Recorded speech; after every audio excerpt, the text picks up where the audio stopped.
Hi everyone, and welcome to Now and Men, the podcast on men, masculinities and gender equality. How are you, Stephen? Hi, Sandy. Yes, I'm well, thank you. I'd like to begin by acknowledging I'm coming to you today from the unceded lands of the Boomerang people of the Kulin Nation. And I had an interesting trip at the weekend, Sandy. I went to a place near Melbourne called Edgar's Mission, which is a lovely kind of sanctuary for rescued farmed animals. So many of whom have had, quite traumatic backstories, but are being kind of cared for by humans in a really lovely environment. I just thought, it's kind of connecting to some of the things we've been talking about today about care, but perhaps from a bit of a different angle, and of course connects to our episode with Kadri Arvik as well. But yeah, how are you, Sandy? I'm very well, Stephen. I'm excited because I'm actually going to see Patti Smith tonight. Oh. And Patti Smith, needs no introduction from me, frankly, but, female rock icon who we've lived alongside for many, many years. She's actually billed as the Patti Smith Quartet. So I'm a little bit worried that, it'll be two violins, a viola and cello, but I don't think that's Patti Smith's style. But I'm really looking forward to that. Anyway, so we'll see. Excellent. We'll see. Excellent. But I'm also very excited about today's episode where we're talking to Tina Miller, who's Professor of Sociology at Oxford Brookes University. Now, Tina's research interests include parenthood, family life, intimate relationships and gender. She's lived and worked in Solomon Islands and Bangladesh as well as the UK. And she's got a particular interest in the cultural dimensions of these issues. Her research has also led her to be an expert advisor to the World Health Organization and some think tanks and political parties in the UK and the EU. Yes, and we'll be talking to Tina today about just some of her recent research projects, including in relation to being a father and a refugee, also her research with first-time fathers, and her recent 2023 book called Motherhood, Contemporary Transitions and Generational Change. And Tina has also authored and presented a series of Radio 4 analysis programs on parenting, childbirth, and why we assume that women care. And we'll perhaps explore some of those issues a bit more as well. So welcome to Now and Men, Tina. In our most recent episode with Elizabeth Pearson, we talked about the riots in England at the end of July. And a key issue there was threats and attacks on immigrants and refugees. Now, you've just been interviewing, as Stephen said, some refugees, some Syrian dads and their families, 5 years after their original arrival in the UK, I think. So we thought it'd be interesting to talk about their experiences, not of the riots, but exploring how life has unfolded for them since you originally talked to them and since they came here. Now, you've described Syrian fathers as variously framed as, and I'm quoting here, troublesome, troubling, and having troubles, drawing on Jeff Hearn's earlier characterization of men in relation to welfare.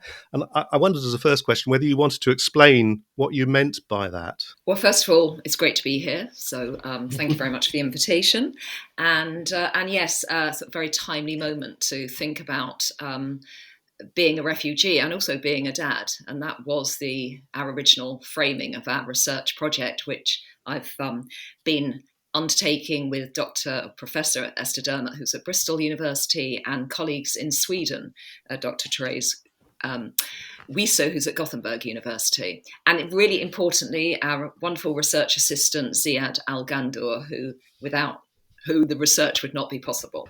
So actually going back and probably really touching on that framing of troubling and troublesome and having troubles, and actually those words all describe so well what we have found in our research. But basically, I was troubled by the framing of refugee men. And I was thinking particularly of Syrian men because I'd been in Syria for a month the year before the war broke out. And I had enjoyed incredible hospitality in families around the country. And then so many months later to see what unfolded, and then in the following years to see how those very same people and families, and then particularly the men in those families, were being framed in depictions of being, migrants trying to get to the UK and currently stuck in the jungle in the camp in Calais. So it was, I got sort of increasingly irritated with the depictions of men as troublesome and troubling at a range of levels. So for policymakers, for people running the camp, for all sorts of ways, men were being framed in that way, or actually were being being seen as quite different. So the people working in the camps clearly were seeing a different version of those men.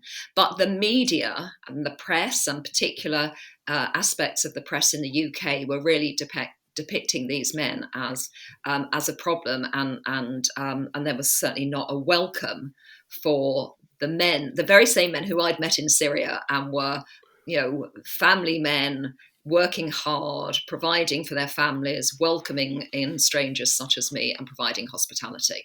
The project came about, it's British Academy funded, and it came about because I thought, if we looked through the lens of fatherhood, how might those very same men be framed? What would it look like? And I wanted to do a project where I went to to Calais and asked men to hold up photographs of their children and talk to them in that way. But in fact, that wasn't feasible. So we then interviewed men once they had arrived either with their families or later going through family reunification, once they'd got to the UK. And it's a small in-depth study. We're following 10 families in the UK and 10 families in Sweden. But it's been both a heartwarming and a heartbreaking project, which had, to all intents and purposes, and certainly from a funding perspective, had ended in 2020. But we've recently been back to the ethics committee and we've recommenced another set of interviews with those men and their families. And we're right in the midst of that now. So do you think the authorities see the sort of protection and support needs of male and female refugees differently? I mean, it's a really great question, and absolutely yes. And I sort of understand that policymakers are sort of grappling in some ways with finite resources and structures and all sorts of things. But it's very clear that in so many policies, men are not seen as vulnerable. And there's all sorts of reasons for that. But women and children are those who are seen as being vulnerable or having vulnerabilities. And what we've found in our study, which has now run over a few years, is not only are the men vulnerable, but the vulnerabilities continue for this group of men, whereas their children get into school and learn the languages and sort of become more involved in family life in the UK and more settled. And their wives often have more time to go to language classes, also are embraced in lots of ways by community groups, etc. And the men's vulnerabilities increase as they can't find jobs, they don't have time for the language classes, and they are trying to navigate family life and a very bureaucratic system of benefits and job centre visits and appointments. They're trying to navigate those, and the whole time their own well-being is, I think, very often not paid attention to. That's the last thing. And so what we've noticed is that these men are, I would say they were vulnerable. I would say anyone fleeing war, so sure. these were here through forced migration, is vulnerable. The other thing we don't often take account of is that these men have got it's the ultimate act of protection and care, I would argue, to get your family out of a war-torn country. And they got their families out to neighbouring countries and then sometimes made the journey alone, or sometimes waited and went through reunification schemes. But that period, we tend to think of migration or refugees seeking refuge as sort of, I had never taken account of how long this can take. And so the toll it can also take, trying to be a provider, trying to protect your family, but often for 3 years or more in camps neighbouring the country that you fled from, with such uncertainty. So I think the vulnerability for men, begins the minute they make the decision, before probably, but made the decision to leave. And then we just see that, I think for the men particularly, it grows. And I think that's not something that has really been taken account of, because our ideals of masculinity, and perhaps in really inverted commas, Arab masculinity, which is sort of, a clear sense, or certainly being described as a clear sense of, home, marriage, home and breadwinning.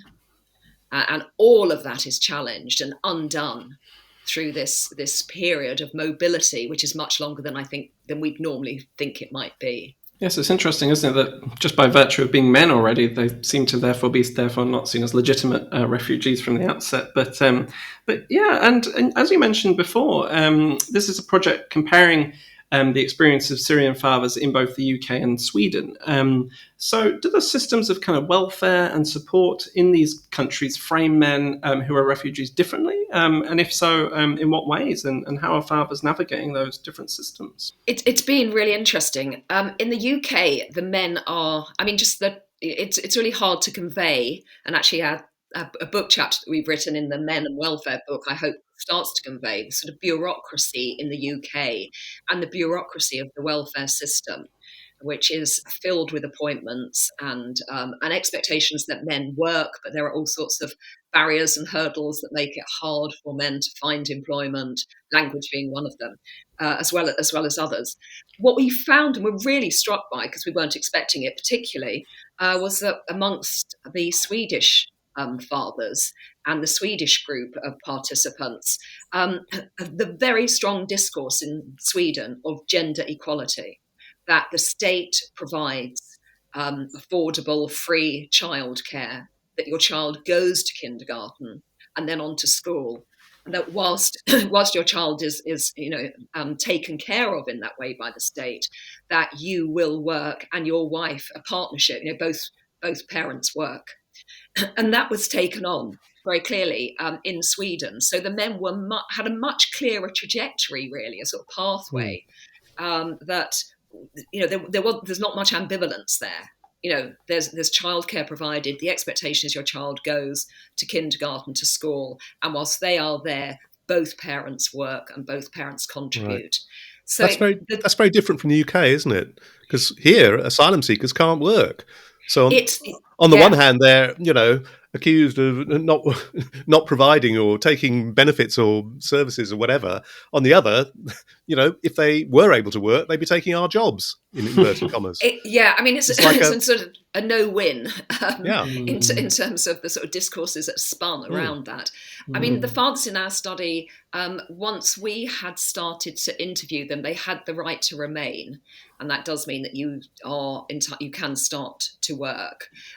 So we had decided to use that as one of the selection criteria, really. But no, absolutely, it's a frustration, I know, amongst other groups of men, that you can be here and the one thing you really want to do is to work, and you legally aren't allowed to do so.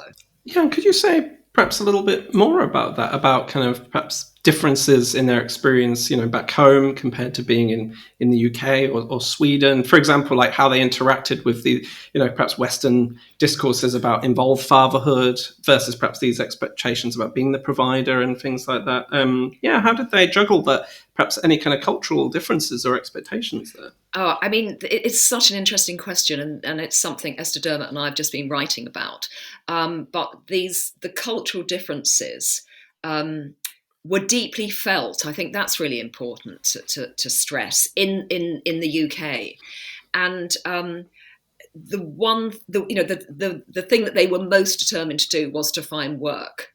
And then they came across all sorts of barriers. So things like a teaching qualification doesn't have an equivalence in the UK, a Syrian teaching qualification. The driving license for the long distance lorry driver isn't recognised in the UK. And then if you don't have the language, the idea of sitting the theory tests, of getting through a theory test, and then of learning the regulations in the UK, all of these things were sort of protracted. Things that the men had to take on if they wanted to return to their provider role. What they mostly found in the initial interviews anyway was that they would, it was an absolute paradox, because what we found was that they were doing what we might recognise through a particular lens as involved fatherhood. They were at home, they were collecting the children from school, they were cooking, they were assisting with cooking, they were doing shopping. So they're engaged in a whole range of activities that we might look at and through one particular lens read as involved fatherhood. But they absolutely rejected any idea that they wanted this to be really temporary. It was a force of circumstance, and they were not adapting to societal expectations in the UK that men might be more involved than they were once, which is of course becoming more normative, as we know. But for them, they absolutely rejected that. This was a period that they felt unhappy about, but they were sort of forced into. And what they yearned for in all of the sort of upheaval of displacement, traveling, getting a family here, going through family reunification, which could take a few years, was just to return to the role that they really recognised, which was a really economic provider. I wondered if you wanted to say something about the interview process, and working with Syrian refugees. I mean, it's not easy to contact them in the first place, and then the actual process of interviewing must be quite tricky. I mean, you mentioned at the start you had a research assistant who presumably facilitated that extremely well. But do you want to just comment on that? Absolutely, because it made me completely rethink sort of very Western ideas of interviews and the time they might take and who would be present, and a sort of shared understanding of what an interview might involve. What we realised quite quickly was that, Ziad was absolutely vital, our research assistant. He's from Syria.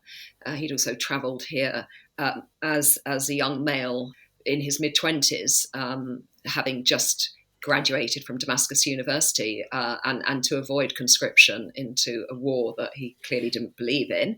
And so he was part of the forced migration that occurred. So he was absolutely vital in tapping into networks and knowing where to advertise our research. But so in fact, we were really lucky in how we found people, and then snowballing out from some of the men who agreed to talk to us. But my own memory, and Ziad and I have conducted all the interviews in the UK. And we were planning 2 interviews initially across a year. And we were inviting the participants, the men, to then, we're going to set up a WhatsApp group and invite them to share, sort of stories along, between the interviews, if they wanted to share, getting together or trips to the job centre or any photographs or anything. Then we really wanted to try and encourage them to be sort of active participants in the research, perhaps rather naively, because no one wanted to share anything on WhatsApp. And given their journeys, given the ways in which some of them had come into the UK, etc., even though they had the right to remain, I mean, it was understandable that perhaps, and also just the time that might take. And one of the other interesting things was we, of course, through ethics, were required to have consent forms. And we went through the consent form and through the information sheet and the interviews were all in person in their homes. And one of the things we had on there was that we would like to invite them to a dissemination event that we plan to hold in London and hope to have some policymakers there. But we'd really like them to join with us in that.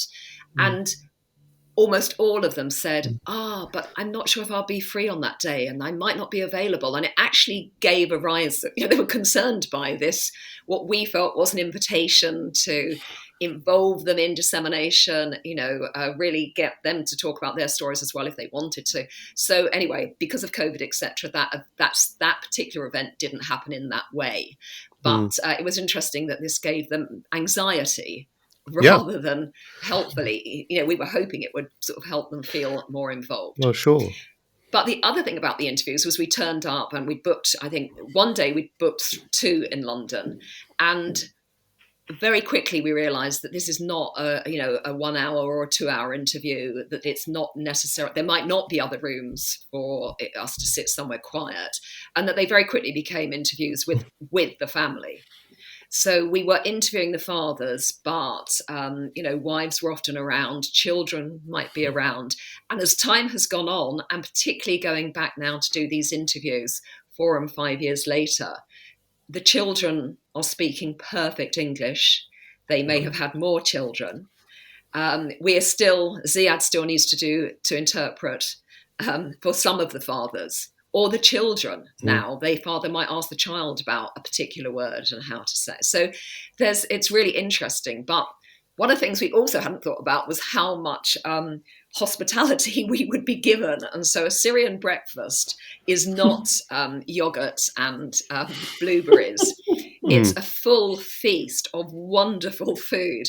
So now we do one interview a day because just because of these sort of different ideas. And so it's really, it's part ethnography as well as qualitative interviews. And we held an event for the fathers and their families at Christmas, I think it was 2019, the Christmas at 2019, in my home, and invited everyone to come. They're from across the southern part of the UK, and then some others in the north who obviously couldn't come down.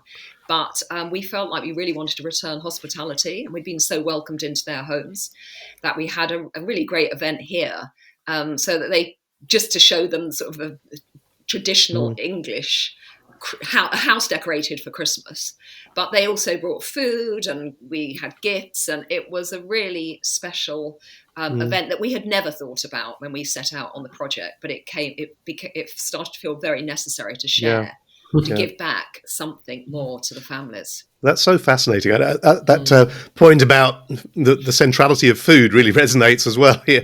So I've had that with Syrian refugees here in Oxford, and actually, there's a successful Syrian business, as you I'm sure know, Damascus Rose Kitchen at the old fire station. If anyone happens to be in Oxford, go there and you'll experience precisely what Tina is talking about. Yeah. It's absolutely wonderful, and it's great to see them contributing so much to UK society as well. Yeah, absolutely. Yeah, but we've talked quite a bit about refugees, and I'm sure we could spend the whole session talking about this because it is so fascinating. But we're also aware that you've done loads of other work on families, children, parenting as well. So perhaps we could move on a bit and talk about that work now. And we mentioned in the introduction that you undertook some research with first-time fathers here in the UK. Do you want to say a bit about that work and how the fathers approached first-time fatherhood? Did they see themselves as sharing care with their partners, and how did that then play out in the period, well, both immediately following the birth and later on? Yeah, thanks. I mean, that study came about because I had undertaken a study on transition to first-time motherhood, and every time I presented those results or those findings, people said, "What about the dads?" And that was an excellent question. And so I repeated exactly the same study with men becoming fathers for the first time, which was an interview when the pregnancy is established at around 8 months, then 6 to 8 weeks postnatally, then at a year. And because the group of fathers who I had recruited were very willing, unexpectedly, but I'll come back to that, to share their experiences, they were then interviewed again at 2 years, and then some of them when their child started school at 5. So there's a book called Transition to First Time Fatherhood, and then a book called Making Sense of Parenthood, which carries both those interviews from over that time period. And what was so interesting, so this was conducted a while ago now. I've done my more recent research on motherhood also gives us an insight, if you like, into how fathers are feeling, or how couples are feeling, certainly. I think it's really important for me that when I'm researching mothers or fathers, I really regard them as contingent categories and relational. So what's going on for mothers has an impact on what's going on for fathers, and vice versa. And the way that society structures motherhood and fatherhood and the expectations that are associated with it, clearly, again, these contingent categories and understandings.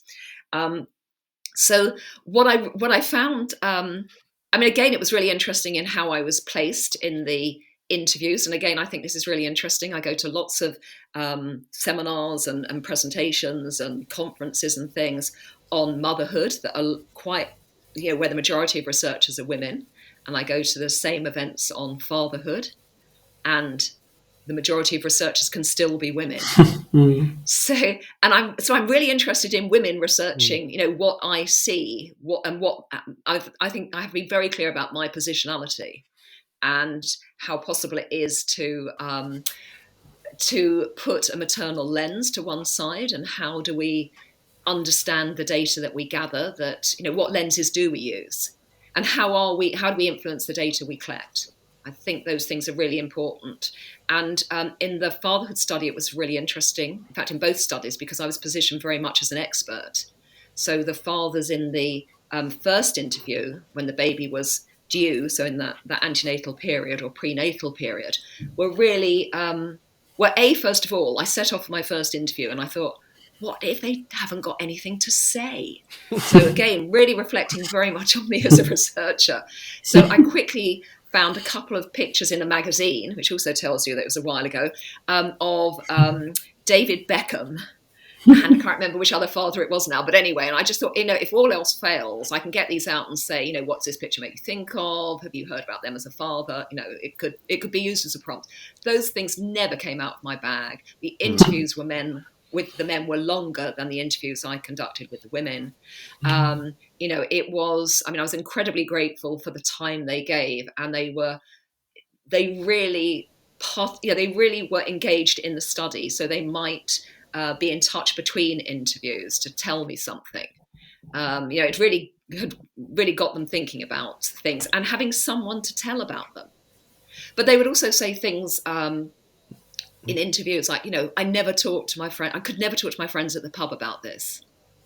So the interviews, the prompt sheet that I use for the transition to motherhood study, and the same for the transition to fatherhood study, I was asking the same questions. So I was really looking at it in terms of how they'd felt when they heard the news of the pregnancy, and then the sorts of things that they thought might change or might not change. And at that point, pretty much all the fathers were talking very much in terms of sharing care, of balance, of 50-50, of splitting things down the middle. And so even early on in those interviews, they were thinking that this would be a possibility. I think one of the key findings on all of my research, and certainly in this study, was that everyone makes a miscalculation between the size of a baby, this small baby that they're going to bring home from hospital, as the vast majority had births in hospital, and that size relates to the impact it's going to have on their life. And that if it's only that small, you can manage a lot of life around that. It's perfectly possible to still do all these things because it's only that small. How much can it need? And it's really impossible to convey. And it really is impossible to convey, this sort of 24/7 responsibility that descends. And someone takes on that responsibility. And still it tends to be the mother who takes on responsibility for a whole range of reasons. I don't think that's how it has to be. What I absolutely found in that study, though, was that the love, the desire to protect this small bundle from the fathers, leaves you in no doubt about their capacity to care and to want to care and to want to protect for, that little baby. And both the mother and the father in both those studies all talk about not knowing how to do this, that the idea that nature and instincts, over and above a sense of sort of wanting to care and love, but the knowing how to do it has to be learned. We no longer live in those large extended families in general, where we might have seen, changing nappies and babies being fed and breastfed and all of those things going on. We just don't see those things firsthand. We're not raised with them going on. So both studies have been incredibly interesting, but the fathers indicated in every way that they wanted to be involved. What turns out to happen by 9 months, by a year, by 2 years, by the time the child goes to school, is that it's just very easy, and I understand completely why this happens, to fall back into sort of gendered practices or practices that society accepts and expects. So it was very hard at that time for men to be asking for additional leave. The idea that, the idea in organizations still was very much that this was, women were the ones who would be caring or at home. And if we just look at leave policies, certainly in the UK, paternity leave is 2 weeks and maternity leave is 52 weeks. So that signals something very particular in terms of who the society thinks is bringing up kids in that first year. So I think we have, even though we have some more recent policies, such as shared parental leave, which was introduced in 2015, we know take-up of that's been very low. Criteria for men to actually be able to take it up is also, sort of minimal, or difficult to reach, rather, to meet those criteria. So, structurally, we continue. And I had hoped that things had changed even more, but in my most recent research, the motherhood book that you mentioned that was published last year, I used the same research design, and 21 years after my original motherhood study, I went back to look at how mothers and fathers and same-sex couples in that book managed caring and work. And that had some really interesting findings as well that suggest that there hasn't been nearly as much change as we might have hoped. You seem quite pessimistic in that book. I mean, I picked out a quote that, so much about mothering has become further intensified, responsibility-laden and individualised, locking women in and keeping men out. I mean, that seemed to sum up quite a negative take on how things are now. It is. Do you know, I was genuinely disappointed. I was genuinely disappointed with, the work that I had. So the sort of trajectory of the studies is, first I did motherhood, then fatherhood, then parenthood, then Syrian refugee fatherhood, and then motherhood. And so I'm always in and out, which I think is really great for me. That works so well to be looking at care and work and home from these range of perspectives, but of really involved parties. And prioritising their voices at various times, because it gives you a sort of moving picture.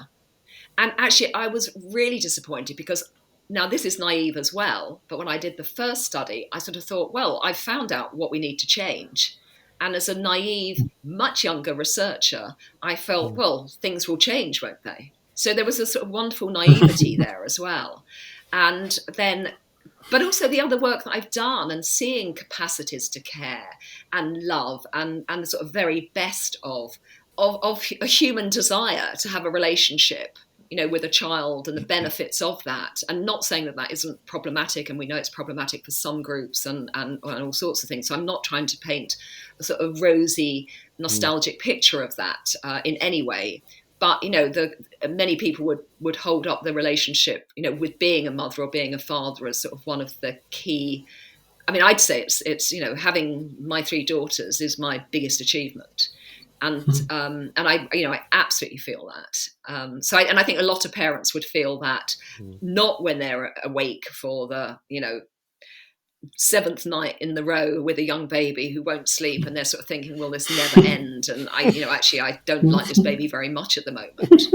There are definitely those times too, but eventually it irons itself out. Anyway, we expect women now to be, vital economic actors. We have a global economy that requires men and women in the workforce as, economic actors. And somehow what came out of that study was that women are still just expected, mostly, to, be really quiet about the fact they've got kids. Yes, couples pay that extortionate childcare because you need to work, and it's just that the equation does not add up. It doesn't work.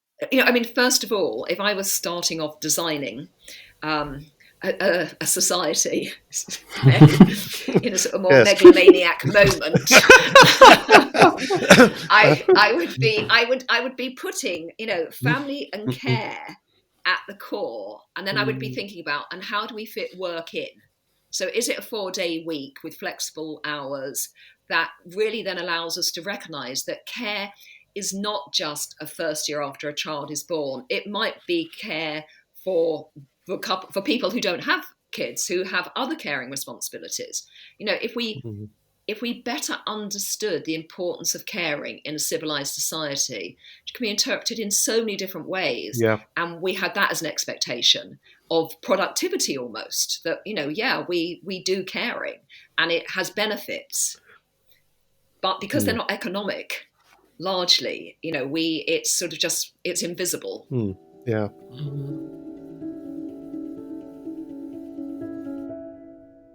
So you were talking a bit there before, Tina, about the kind of intensification of parenthood. And I think that's something really interesting that perhaps, well, as you mentioned, that perhaps the extended family is playing less of a role now, and that we see perhaps more and more expectations placed on parents, and what it means to be a good parent, and that means being perhaps constantly, actively engaging your child, while perhaps in the past it might be a bit more hands off.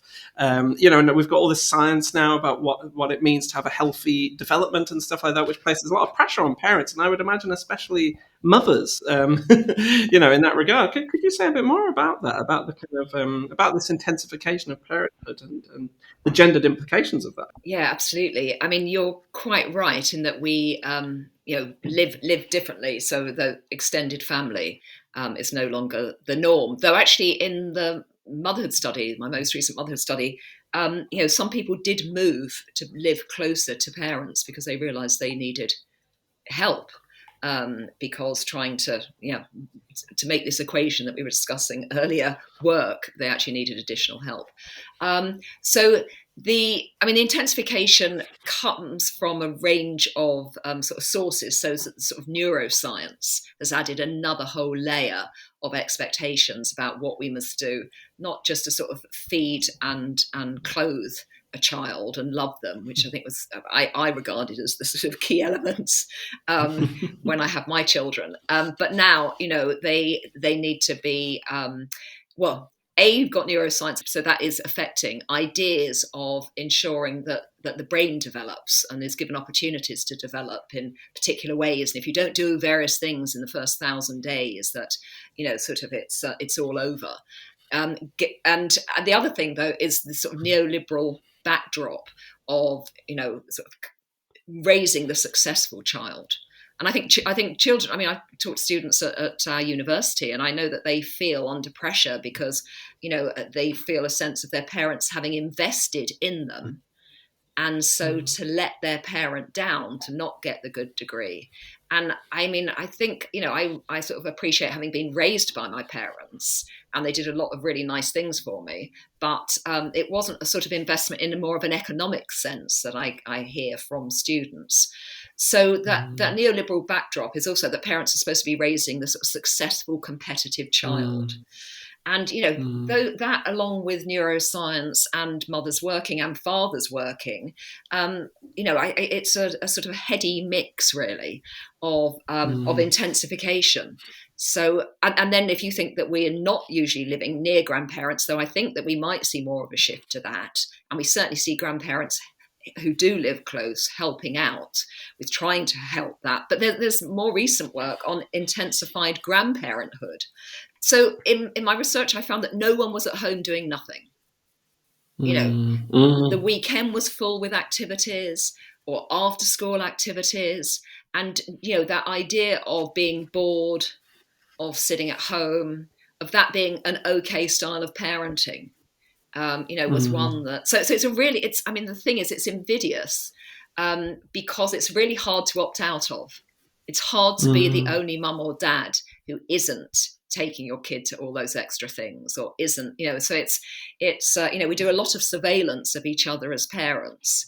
It's kind of individualizing it as well, isn't it? That, like, if there are any issues, that we can blame the parents rather than wider society. But you talk as well about the kind of illusion of work-family balance. I mean, is that because of what you've just said, basically? Yeah, and so in it wasn't something I was looking for, but found in the data in my most recent study, and there in the antenatal interviews, the women were talking about just the expectation that they would be sharing care, that there'd be they weren't quite sure how that was going to be accommodated, but that certainly was. I mean, what they were intending to do. So partners were going to be involved.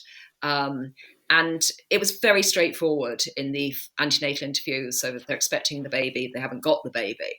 Once the baby's born, and as those early months unfold, and maternity leave being longer, and a couple of the couples used shared parental leave, but they were the same-sex couples who used the shared parental leave, which basically means sharing maternity leave. And over time, again, it just became too difficult. You're debriefing someone at the end. If you're trying, so when you're trying to share things, it almost becomes easier to do it yourself. And so in quite small ways, you see this, the debriefing, and babies grow rapidly and change rapidly over that first year, but it sort of sets in place either, everyone's exhausted and you're trying to debrief so that you can share. And in the end, it's quicker to do it by yourself. And then you don't like the way that your partner does whatever it is you've asked them to do. And I've written something on maternal and paternal gatekeeping.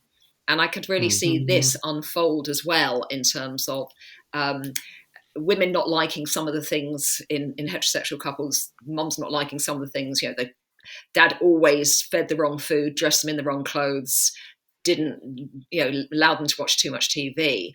And the dads claimed incompetence at, I'm not very good at doing this around, or I'm not very good with the routine, in a way that in the workplace, they would never claim that incompetence. I can't get my head around the routine at work.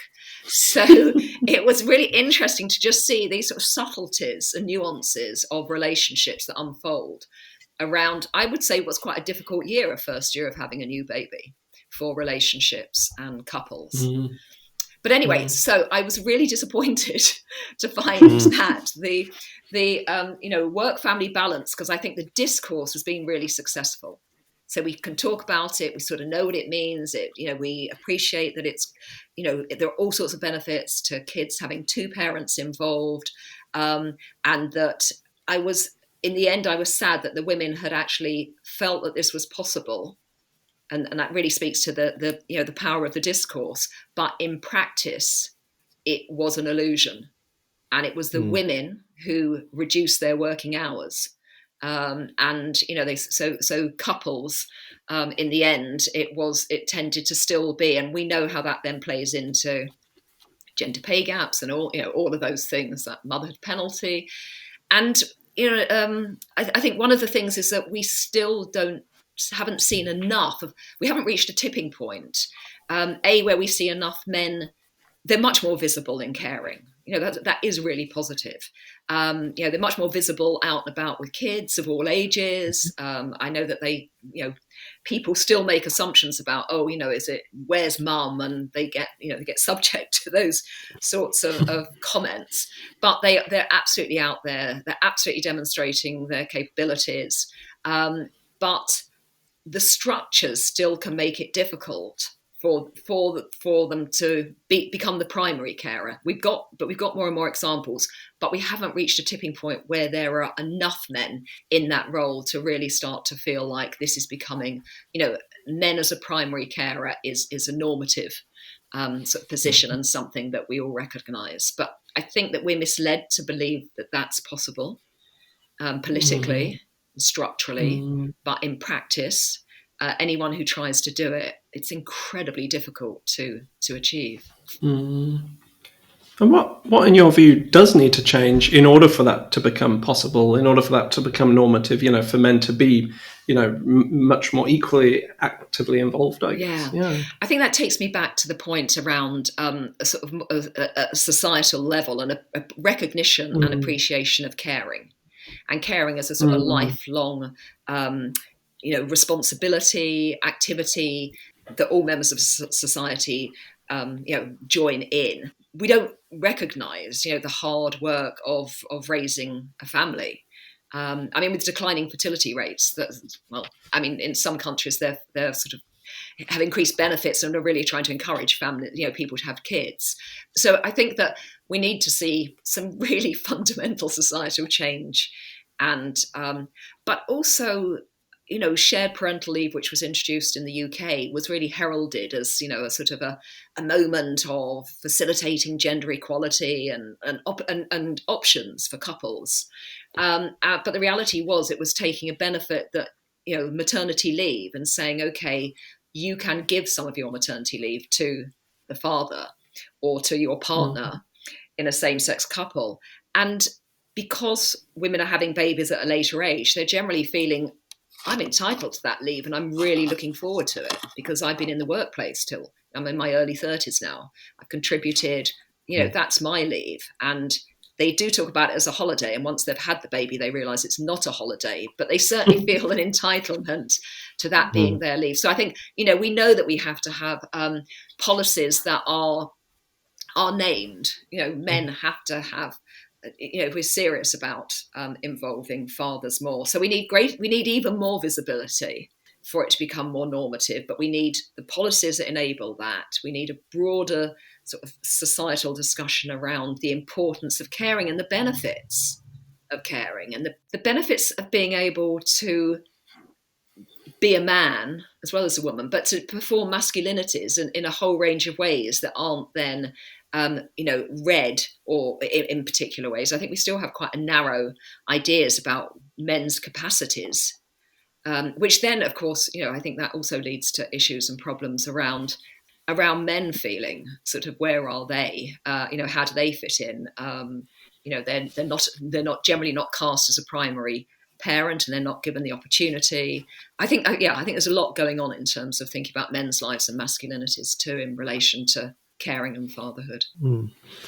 So I was thinking about the Radio 4 program you did, Why Do We Assume Women Care? And you raise an interesting example there in terms of later life, don't you, where you basically identify that at age sort of 74, 75, there's an equal gender balance amongst carers, but that men tend to take on more caring after that. And by age 85, 6 out of 10 carers are men.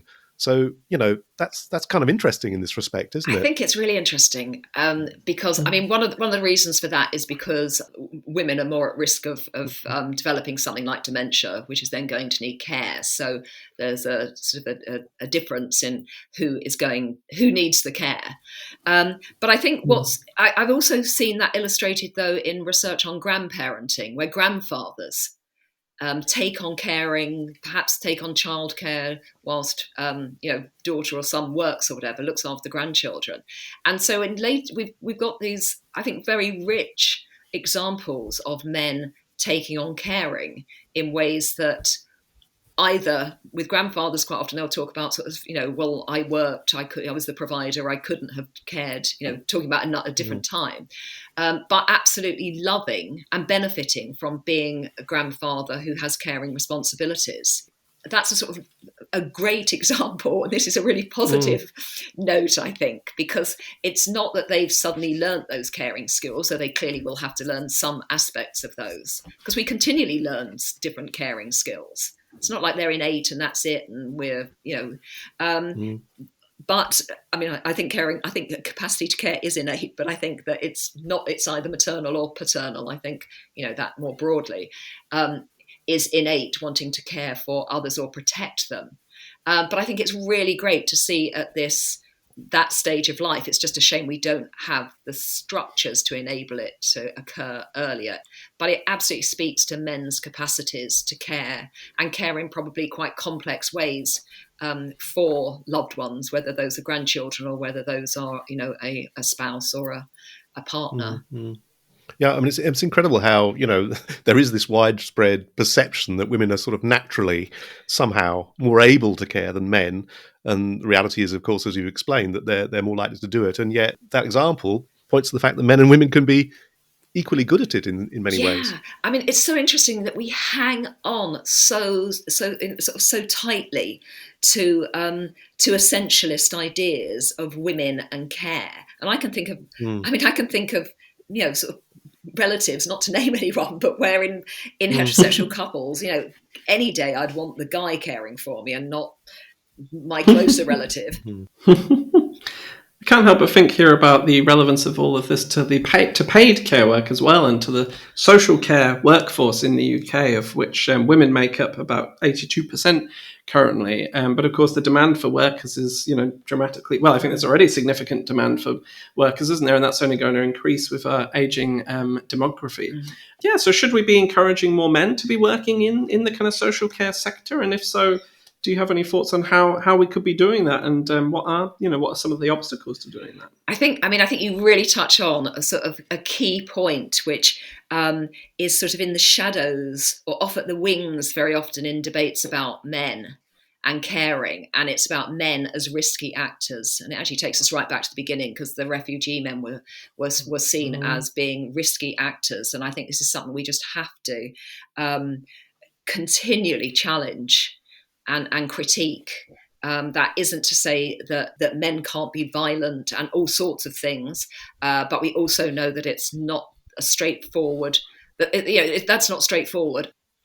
But I think that it would just be brilliant to get more men into the early years, caring work, teaching. We see, men are brilliant dads, just like women are brilliant. We just see all of that, and so it's odd in some ways that we don't then see men who are more involved, certainly, in many Western, Northern European countries, etc., in the early years. And there's something around masculinities and how we frame care and have framed care historically. It takes us back to that idea of, vocations in inverted commas, such as nursing, was seen as, women just went into that because that was naturally what women could do. So, it's just really challenging all of these sloppy assumptions and oversimplified assumptions that sort of sit at the core of some of these things. So I think programs, positive programs to get more men into something like early years should then hopefully have a trickle effect through into other areas of care work, etc.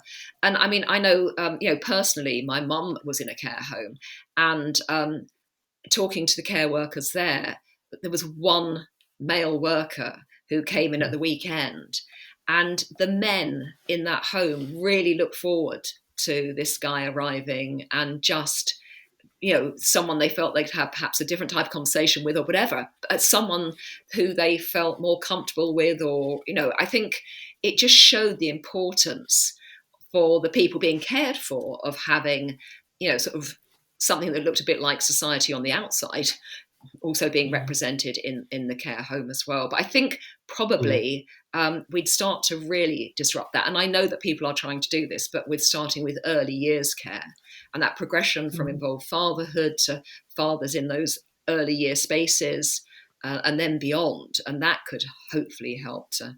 we've also... part of caring as well, one of the problems of caring is it's just been so undervalued, and so it's underpaid. I think that we should do more for caring. It needs a sort of marketing remake, and we should recognise the value of caring, and it should be rewarded as well. So I think all of those things would also help to make it a more attractive profession. We know that if men are in there now, they're overrepresented in managerial roles, in sort of organising caring and things, rather than the hands-on. But we absolutely know that men can do hands-on caring. Presumably this is also what we say to young boys as well about care. Yeah, raising, exactly. I think it's a real opportunity, isn't it, not to sort of lay yet another aspect of parenting at the feet of mums and new mums and dads. But that whole idea of, socialization is so important. If our young kids see men in these areas we've been discussing, these places, different places of work, it absolutely normalizes it. It would be just wonderful if kids didn't associate caring with women in the way that certainly people of my generation would. Yeah. It sounds as if you're being a bit more positive now than you were earlier when you were talking about motherhood. As we know, progress is haphazard. It's not a sort of endless path towards the light, is it? It's no, exactly. But anyway, just to ask you a final question, and we said at the start that you'd lived and worked in Solomon Islands and Bangladesh, and I wondered how you got from those beginnings to where you are now, and whether those experiences helped to shape what you think now about fatherhood, motherhood, gender, parenting, and so on. Yeah, absolutely. I just feel I was incredibly lucky. So I graduated at 21, and suddenly found that I was living in the Solomon Islands on an island called New Georgia, in a little area called Munda. I had no electricity for 2 years, and that's because my husband is a tropical forester, or certainly was at the time. A tropical forester, does other things now, but anyway. And that took us to the other side of the world. I literally had to get a map out as I graduated from university to see where the Solomon Islands were. And really, I was a child myself, but I was so open with this degree in sociology to just seeing this very, absolutely beautiful, staggeringly beautiful place. Living on the edge of a lagoon for 2 years was amazing. Food coming in by ship, but also just seeing child rearing practiced in such a different way. And it really opened me to, or opened me up to seeing that, the things that we do in the West are practiced, of course, are not the only way of doing things, of course. And then we moved to Bangladesh for 3 years, and I worked there for Save the Children Fund and did a follow-up study of malnourished children, which took me into the busties, into the slum areas. And, just again, seeing family life at the absolute sort of edges of survival, but seeing how that was practiced. And I had my first child when I lived in Bangladesh. So I flew home to have her in a UK hospital because I thought that was exactly what I must do. And in the next bed to me was a Bangladeshi woman who'd arrived in the UK and was having a baby. So I was interpreting and doing all sorts in the hospital, but also yet again, one of those moments of sort of just seeing this cultural difference. And she was in trouble in the hospital. There's that word again, but in trouble because she had so many visitors. And this was not the Western way of observing visiting hours with the 1 or 2 visitors. So again, just these points of sort of cultures coming up against each other in really sort of really informative ways has just sort of remained with me. And really, I think I've sort of been privileged in that it has enabled me to think much more broadly than I otherwise it would have done just through reading. I sort of saw it in practice.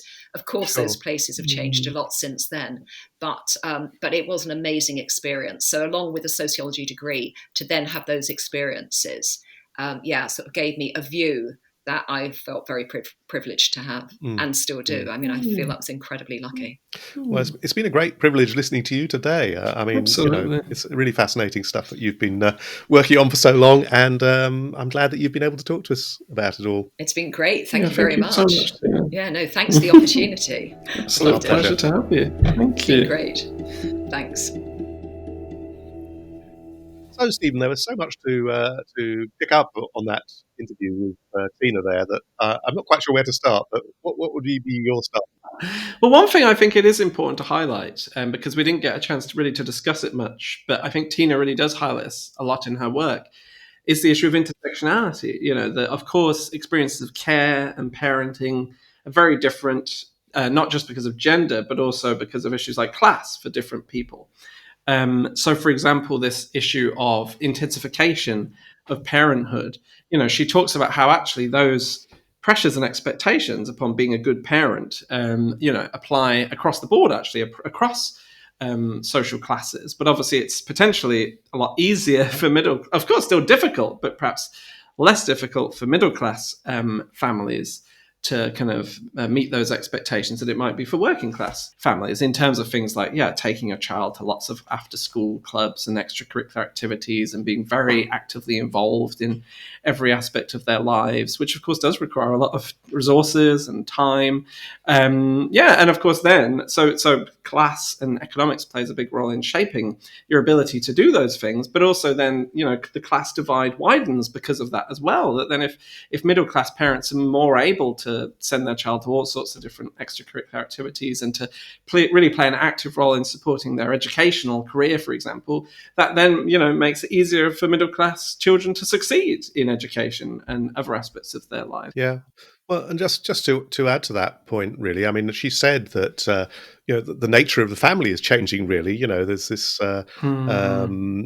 potentially more people are living with extended family or moving towards living with extended family, and you think, there are a lot of Asian families here who live in that way, already and always have done, really, and so the changing demography is a really key element of all this too.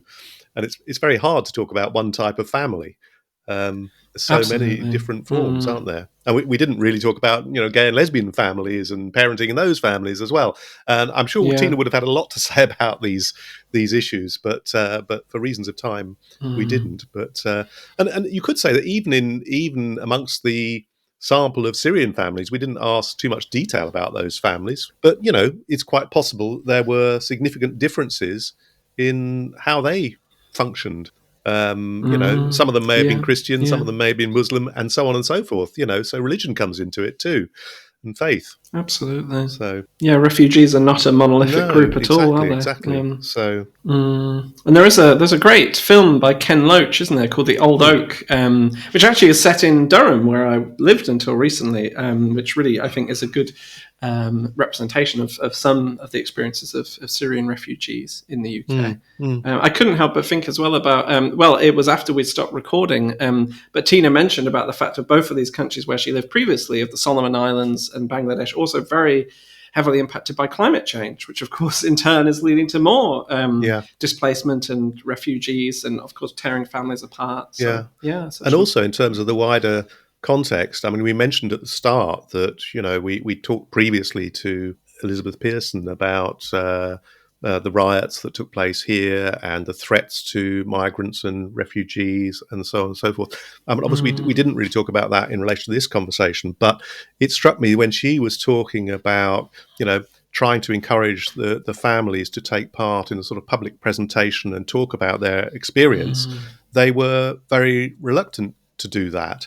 And you think, well, post-riots, that's probably even more the case. So in a sense, people like us would like asylum seekers and refugees to be able to tell their story, and that would humanize them and give them a voice and so on and so forth. And yet, for the asylum seekers, refugees, migrants themselves, they probably want to be more invisible rather than less. So there's a sort of contradiction in there, but in the end, their voice doesn't really get heard in these debates.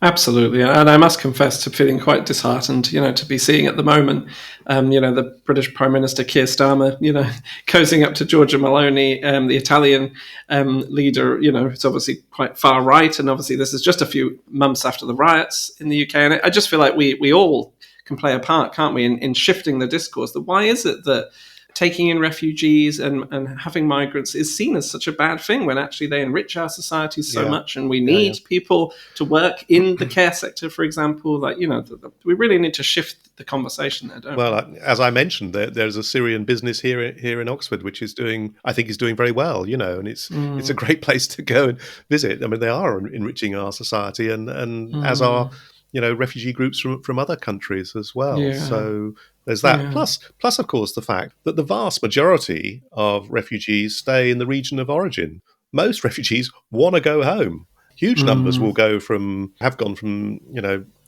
Syria to Turkey, for example. Some have then transited on, but a lot are still there, really. And so, when we go on in the right-wing press about the numbers, well, they're insignificant compared to the responsibilities that other countries have taken on. Exactly, and those countries often have a lot less resources, and money than countries like the UK or Australia to be able to deal with it as well. I was pleased I asked her about the interview process as well, because I think that's interesting.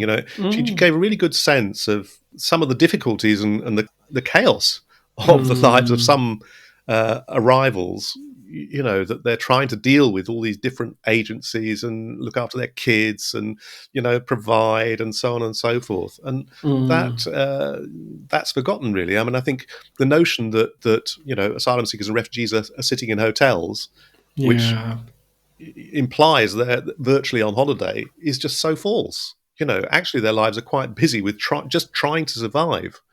And you have to remember that. And that's while dealing often with experiences of trauma because they've fled war zones and things like that. So yeah.